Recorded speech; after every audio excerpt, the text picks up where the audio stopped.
Welcome to Educa Hub. Educa ഹബിൻ്റെ ചാനലിലേക്ക് ഒരിക്കൽ കൂടി സ്വാഗതം. ഇന്നത്തെ വീഡിയോയിൽ നമ്മൾ ഡിസ്കസ് ചെയ്യുന്നത് ഡിഗ്രി PG കൊമേഴ്സ് വിദ്യാർത്ഥികൾക്കുള്ള ഇൻകം ടാക്സ് എന്ന സബ്ജക്റ്റാണ്.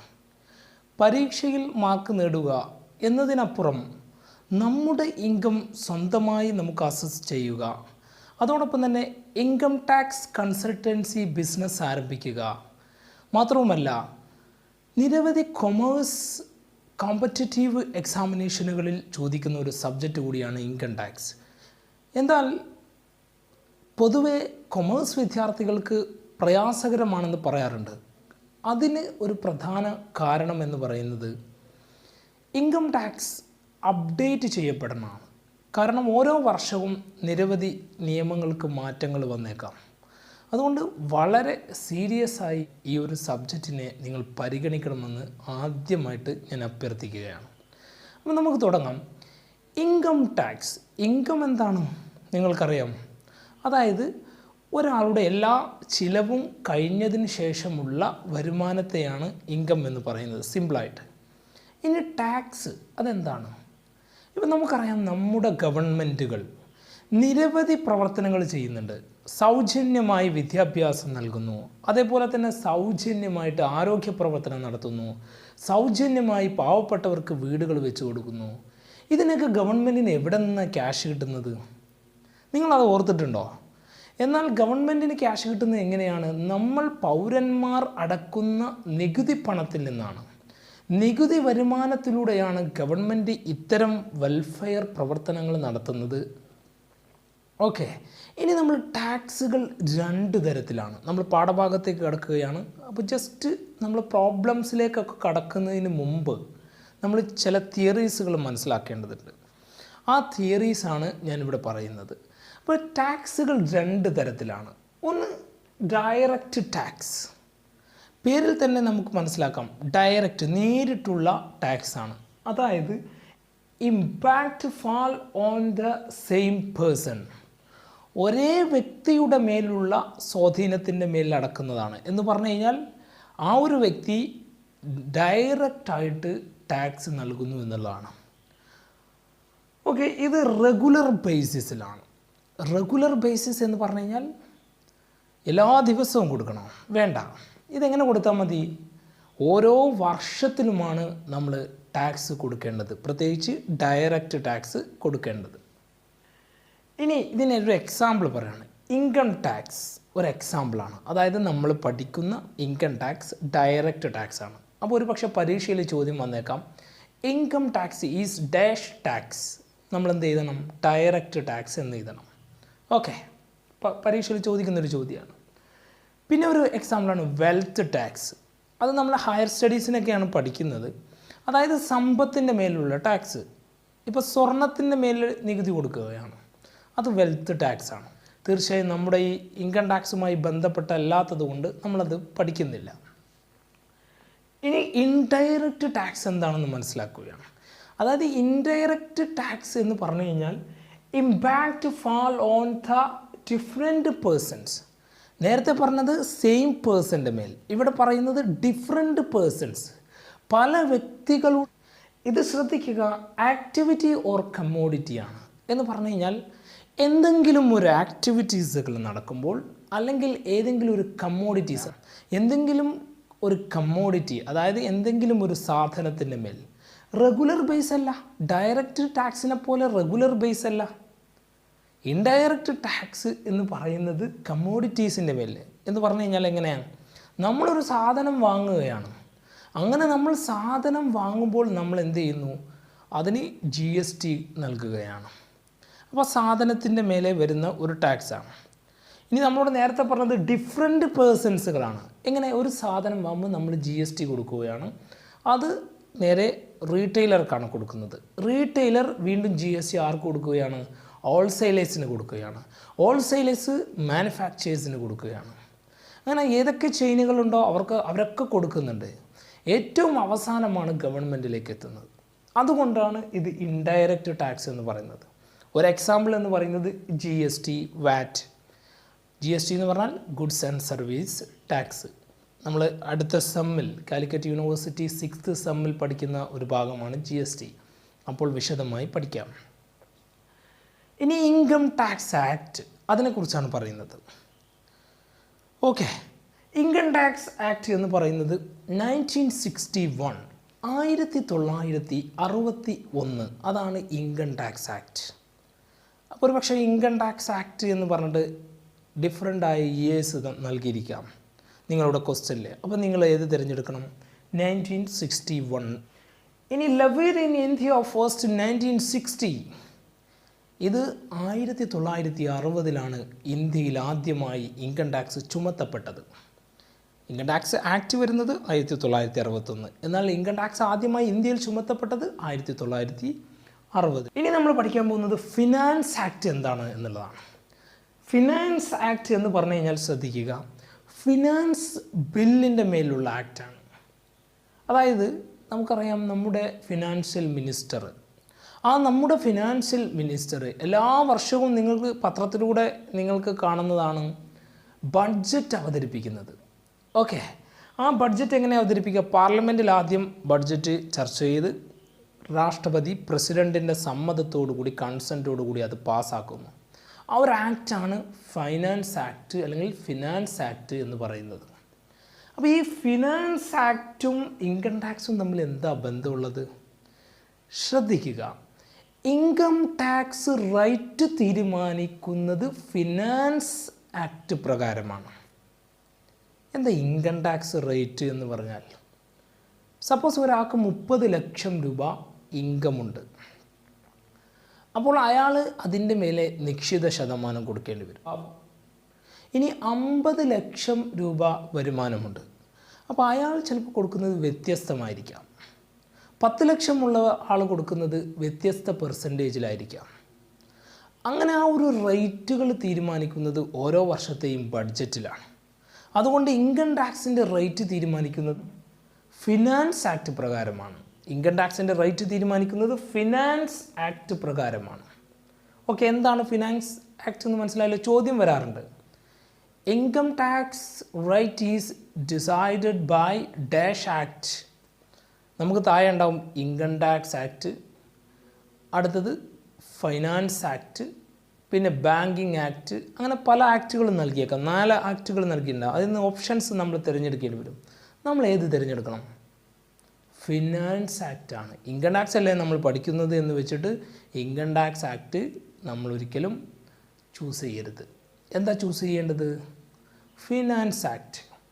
ഇനി നമ്മൾ പഠിക്കാൻ പോകുന്നത് CBDT. എന്താ CBDT എന്ന് പറഞ്ഞാൽ? Apex authority of direct tax. അതായത് ഡയറക്റ്റ് ടാക്സിൻ്റെ ഏറ്റവും അപ്പെക്സ് അതോറിറ്റിയാണ്, ഉയർന്ന അതോറിറ്റി. ഇപ്പോൾ നമ്മളെ കോടതിയിലെ ഏറ്റവും അപ്പെക്സ് അതോറിറ്റി ഏതാണ്? സുപ്രീം കോർട്ടാണ്. അതുപോലെ ടാക്സിൻ്റെ എല്ലാ റൂൾസ് ആൻഡ് റെഗുലേഷൻസ് ഒക്കെ തീരുമാനിക്കുന്നത് ഏതാണ്? CBDT ആണ്. അതായത് central board of direct tax. Okay, മറക്കരുത്, central board of direct tax ആണ് apex authority of direct tax. നമ്മൾ അസസി എന്താണ് എന്നാണ് പഠിക്കുന്നത്. ഒരാളാണ് അസസി എന്ന് പറയുന്നത്.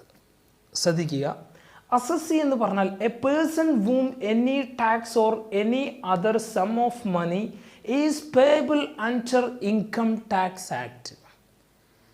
ഇൻകം ടാക്സ് ആക്ട് പ്രകാരം ഏതെങ്കിലും ഒരു വ്യക്തി പണമോ അതല്ലെങ്കിൽ ടാക്സോ കൊടുക്കാനുണ്ടെങ്കിൽ അയാൾ എന്താണ്?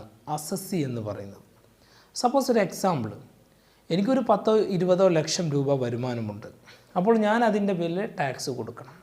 അവിടുത്തെ അസസി എന്ന് പറയുന്നത് ഞാനാണ്. Note the point. അപ്പോൾ അസസി എന്താണെന്ന് നിങ്ങൾക്ക് മനസ്സിലായല്ലോ. ശ്രദ്ധിക്കുക, നമ്മൾ അസസി ആരാണെന്ന് മനസ്സിലാക്കി. ഇനി നമ്മൾ പഠിക്കാൻ പോകുന്നത് ഡീംഡ് അസസി ആരാണെന്നാണ്. A person who is deemed to be an assessee for other person. അതായത് മറ്റൊരു വ്യക്തിക്ക് വേണ്ടി ടാക്സ് കൊടുക്കുന്നതാണ് ഡീംഡ് അസസി എന്ന് പറയുന്നത്. സപ്പോസ് ഒരു എക്സാമ്പിൾ പറയാം, ഒരാൾ നല്ല ഇൻകം ഉണ്ട്, അയാൾ ഫിസിക്കലി മെൻ്റലി വീക്കാണ്. ആ സമയത്ത് അയാളുടെ ഏതെങ്കിലും ഒരു മകനെ ഏൽപ്പിക്കുകയാണ്. അപ്പോൾ ആ മകൻ ആരാണ്? ഡീംഡ് അസസിയാണ്. ഇനി ഒരു മകൻ്റെ ടാക്സ് അച്ഛൻ്റെ ടാക്സിൽ ഉൾപ്പെടുത്തി കൊടുക്കുകയാണെങ്കിൽ അച്ഛൻ ആരായി മാറും? ഡീംഡ് അസസിയായി മാറും. ഓക്കെ, ഇനി നമ്മൾ പഠിക്കാൻ പോകുന്നത് അസസി ഇൻ ഡീഫോൾട്ട്. ശ്രദ്ധിക്കുക, ഇതൊക്കെ പരീക്ഷയ്ക്ക് ചോദിക്കാറുണ്ട് കേട്ടോ. When a person is responsible for doing any work under the Income Tax Act, he files to do it. എന്ന് പറഞ്ഞാൽ ഇൻകം ടാക്സ് ആക്ട് പ്രകാരം എന്തെങ്കിലും ഒരു കാര്യം ചെയ്യാൻ അയാൾ റെസ്പോൺസിബിളാണ്, അയാൾക്ക് ഉത്തരവാദിത്തമുണ്ട്. പക്ഷേ അയാൾ അത് ചെയ്യാൻ വിട്ടുപോകുന്നു, അയാൾ ചെയ്യാൻ പരാജയപ്പെട്ടു പോകുന്നു, അയാൾ അത് ചെയ്യുന്നില്ല. ഒരു എക്സാമ്പിൾ പറയാം. ഒരാൾ ഇൻകമുണ്ട്, അയാൾ ടാക്സ് കൊടുക്കുന്നില്ല, അത് അസസി ഇൻ ഡീഫോൾട്ടാണ്, കുറ്റകരമായ കാര്യമാണ്. Note the point. ഇനി നമ്മൾ പഠിക്കാൻ പോകുന്നത് അസസ്മെൻറ്റ് എന്താണ് എന്നുള്ളതാണ്. ഇൻകം ടാക്സ് ആക്ട് 1961 സെക്ഷൻ 28 അതിൽ പറയുന്ന കാര്യം ചിലപ്പോൾ സെക്ഷൻ ചോദിക്കാറുണ്ട് കേട്ടോ. Procedure by which the income of an assessee is determined by the assessing officer. അതായത് അസസ്സിങ് ഓഫീസർ ഇൻകം ടാക്സ് ഓഫീസറാണ്. അദ്ദേഹം ഒരു പ്രൊസീജിയർ വെച്ചുകൊണ്ട് അസസ് ചെയ്യുന്നതിനെയാണ് അസസ്മെൻറ്റ് എന്ന് പറയുന്നത്. സപ്പോസ് ഒരു എക്സാമ്പിൾ പറയാം. നമ്മുടെ ഇൻകം അത് നമ്മൾ ചിലപ്പോൾ ഒരു ഓഡിറ്ററെ വെക്കും, അല്ലെങ്കിൽ നമുക്ക് സ്വയം ചെയ്യാൻ പറ്റുന്നുണ്ടെങ്കിൽ നമ്മൾ സ്വയം എന്ത് ചെയ്യും? അസസ് ചെയ്തിട്ട് അത് ഇൻകം ടാക്സ് ഓഫീസറെ ഏൽപ്പിക്കും, അയാൾ അത് വെരിഫൈ ചെയ്യും. അതാണ് അസസ്മെൻറ്റ് എന്നതുകൊണ്ട് ഉദ്ദേശിക്കുന്നത്. നമ്മൾ അസസ് ചെയ്തതുകൊണ്ട് അസസ്മെൻ്റ് ആവുന്നില്ല, ഇൻകം ടാക്സ് ഓഫീസർ ചെയ്തിരിക്കണം. ഓക്കെ, ഇനി അടുത്തത് നമ്മൾ പഠിക്കാൻ പോകുന്നത് അസസ്മെൻറ്റ് ഇയർ. വെരി ഇമ്പോർട്ടൻ്റ് ആണ് കേട്ടോ. അസസ്മെൻറ്റ് ഇയർ എന്ന് പറഞ്ഞു കഴിഞ്ഞാൽ the period 12 months commencing on the 1st April every year. അതായത് എല്ലാ വർഷവും ഏപ്രിൽ 1-ാം തീയതി തുടങ്ങി മാർച്ച് 31 അസസ്മെൻറ്റ് ഇയർ അവസാനിക്കുകയാണ്. ഓക്കെ, എന്ന് വെച്ച് കഴിഞ്ഞാൽ നമ്മുടെ ഇപ്പോഴത്തെ അസസ്മെൻറ്റ് ഇയർ എന്ന് പറയുന്നത് ഏപ്രിൽ 31 2020 മുതൽ ടു മാർച്ച് 31 2021 വരെയാണ്. അപ്പോൾ ഇവിടെ ശ്രദ്ധിക്കേണ്ട ഒരു കാര്യമുണ്ട്.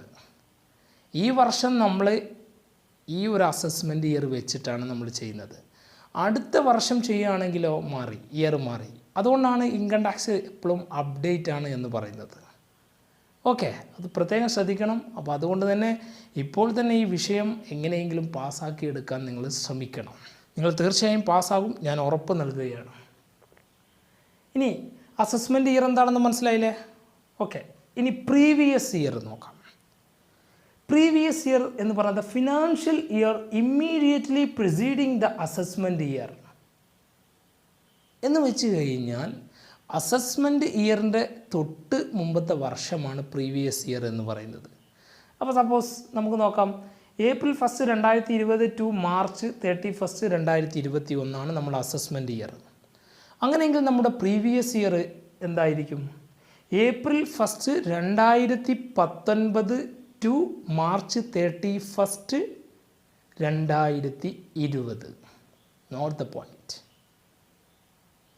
പ്രീവിയസ് ഇയർ എന്താണെന്ന് മനസ്സിലായില്ലേ? ഇനി അസസ്മെൻറ്റ് ഇയറും പ്രീവിയസ് ഇയറും മനസ്സിലാക്കണമെങ്കിൽ സിമ്പിളാണ്. അതായത് നമ്മൾ അസസ് ചെയ്യും. നമ്മൾക്ക് കിട്ടിയ ഏത് വർഷം കിട്ടിയ ഇൻകത്തിൻ്റെ അടിസ്ഥാനത്തിലാണ് നമ്മൾ അസസ് ചെയ്യുക. കഴിഞ്ഞ വർഷം കിട്ടിയ ഇൻകം നമ്മൾ ഈ വർഷം നമ്മൾ അസസ് ചെയ്യുന്നു. ഇവിടെയൊക്കെ ശ്രദ്ധിക്കേണ്ട കാര്യം, നമ്മുടെ സമയം ജനുവരി ടു ഡിസംബർ അല്ല, ഏപ്രിൽ 1 ടു മാർച്ച് 31 ആണ്. അത് മനസ്സിലാക്കുക. അപ്പോൾ നമ്മുടെ അസസ്മെൻറ്റ് ഇയർ എന്ന് പറയുന്നത്, ഇപ്പോഴത്തെ അസസ്മെൻറ്റ് ഇയർ എന്ന് പറയുന്നത് ഏപ്രിൽ 1 2020 ടു 2021 മാർച്ച് 31 വരെ. ഓക്കെ, നമ്മുടെ പ്രീവിയസ് ഇയർ എന്ന് പറയുന്നത് April 1 2019 to March 31 2020.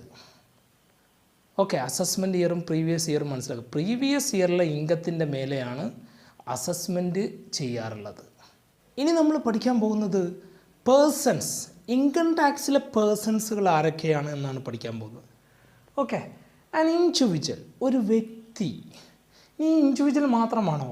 HUF Hindu undivided family എന്ന് പറഞ്ഞിട്ട് നമ്മൾ മുൻ ക്ലാസ്സുകളിൽ പഠിച്ചിട്ടുണ്ട്. അതുപോലെ തന്നെ ഒരു കമ്പനിയൊക്കെ ഇൻകം ടാക്സ് ആക്ട് പ്രകാരം ഒരു വ്യക്തിയാണ്. എ ഫേം അതായത് ഒരു പാർട്ണർഷിപ്പ് ഫേം. പിന്നെ AOP അസോസിയേഷൻ ഓഫ് പേഴ്സൺ നിങ്ങൾ പഠിച്ചിട്ടുണ്ട്.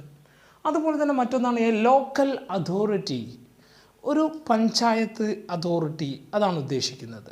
ഇവരൊക്കെ ഇൻകം ടാക്സിലെ പേഴ്സൺസിൽ പെടുന്നവരാണ്. ജസ്റ്റ് മനസ്സിലാക്കുക. ഇനി നമ്മൾ പഠിക്കാൻ പോകുന്നത് ഗ്രോസ് ടോട്ടൽ ഇൻകം. വളരെ പ്രധാനപ്പെട്ടതാണ്.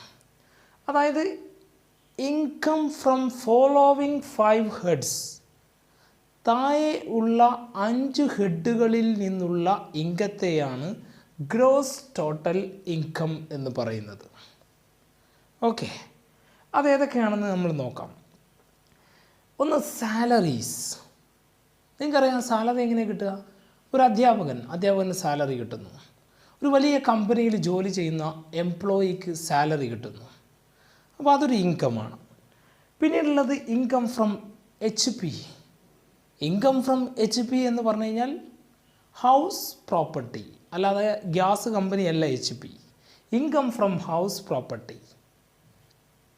അതെങ്ങനെയാണ് ഇൻകം ഫ്രം HPയിൽ നിന്ന് നമുക്ക് ഇൻകം കിട്ടുന്നത്? അതായത് നമുക്കൊരു വീടുണ്ട്, അതേസമയം തന്നെ നമുക്ക് കുറച്ച് ഫ്ലാറ്റുകളുണ്ട്, അല്ലെങ്കിൽ നമ്മൾ കുറച്ച് വേറെ വീടുകളുണ്ട്. ആ വീടുകളിൽ നിന്ന് നമ്മൾ വാടക കൊടുത്തിട്ട് നമുക്ക് ഇൻകം കിട്ടുകയാണ്. അതാണ് ഇൻകം ഫ്രം ഹൗസ് പ്രോപ്പർട്ടി എന്ന്. ഓരോ ചാപ്റ്ററായിട്ട് പഠിക്കാനുള്ളത് ഈ 5 ഹെഡുകളെ കുറിച്ചും. ദെൻ പിന്നീട് നമുക്ക് പഠിക്കാനുള്ളത് profit and gain of business or profession.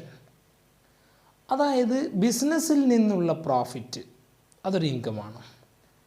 Okay, അതേപോലെ തന്നെ പ്രൊഫഷനിൽ നിന്ന്, പ്രൊഫഷൻ എന്ന് പറഞ്ഞു കഴിഞ്ഞാൽ ഫീസ് വാങ്ങുന്നത്, അത് ഡോക്ടർ, അതേപോലെ തന്നെ ലോയർ ഒക്കെ ആകാം.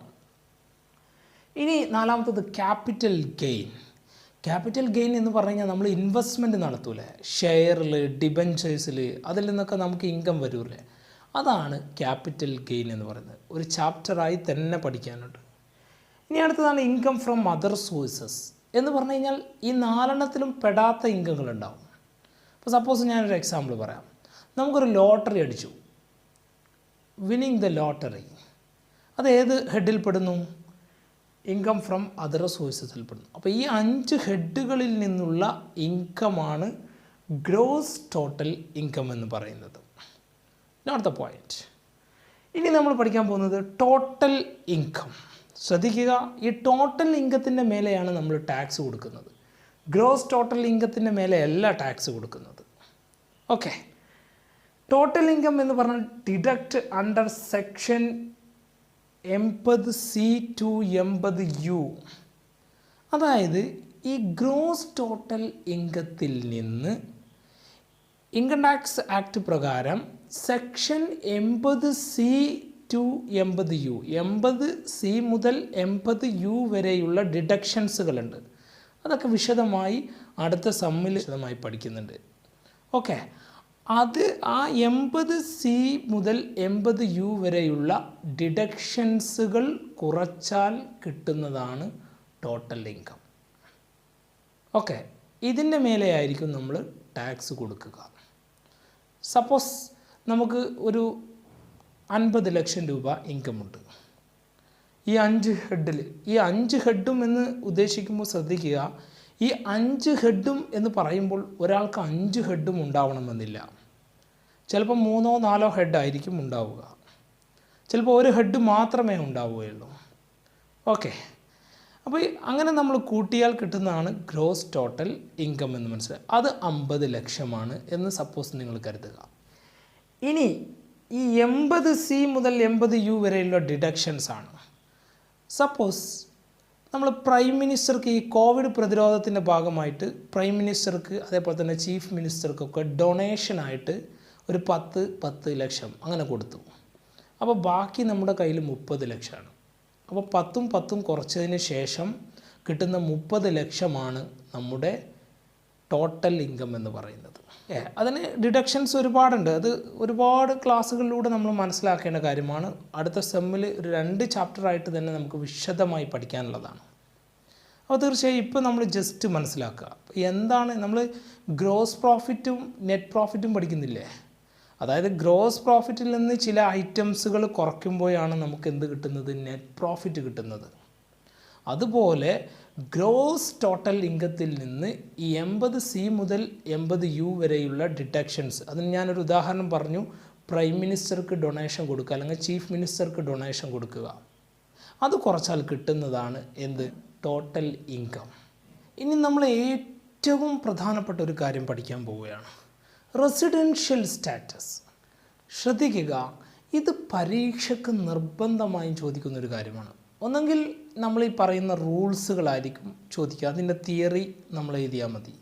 അതല്ലെങ്കിൽ ഇത് ഉപയോഗിച്ച് പ്രോബ്ലം, രണ്ടാലൊന്ന് ഉറപ്പുള്ള കാര്യമാണ്. അപ്പോൾ തീർച്ചയായിട്ടും ഇത് 5 മാർക്കിന് ചോദിക്കുന്ന ഒരു ചോദ്യമാണ്. അപ്പോൾ 5 മാർക്ക് നമുക്ക് ഉറപ്പിക്കാൻ പറ്റും ഇത് പഠിക്കും. എല്ലാ ടാക്സ് എക്സാമിലും ചോദിക്കുന്ന ഒരു ചോദ്യമായിരിക്കും ഈ ഭാഗത്ത് നിന്ന്, ഷുവർ. ഇനി നമ്മൾ നേരത്തെ പറഞ്ഞ തിയറീസ് ഭാഗമുണ്ടോ, അതിൽ നിന്ന് എന്തായാലും 3 മാർക്ക് ഉറപ്പാണ്. അപ്പോൾ നമ്മൾ ഇന്നത്തെ ക്ലാസ്സിൽ തന്നെ നമുക്ക് 8 മാർക്ക് ഷുവറാണ്, ഒരു നോ ഡൗട്ട് 8 മാർക്ക് നമുക്ക് ഉറപ്പിക്കാൻ കഴിയും. എങ്ങനെയാണ് നമ്മൾ റെസിഡൻഷ്യൽ സ്റ്റാറ്റസ് നോക്കുക? സാധാരണ ഒരു രാജ്യത്തെ പൗരനാണോ എന്ന് തെളിയിക്കുന്നതിന് എന്താ ഉപയോഗിക്കുക? പാസ്പോർട്ടോ അല്ലെങ്കിൽ ആധാറോ മറ്റേതെങ്കിലും രേഖകൾ ഉപയോഗിച്ചിട്ടായിരിക്കും. പക്ഷേ ഇൻകം ടാക്സിൽ ഒരിക്കലും ആ ഒരു രീതിയിലല്ല. ആദ്യം ശ്രദ്ധിക്കുക, ഇൻകം ടാക്സിൽ 3 തരം വ്യക്തികളാണുള്ളത്.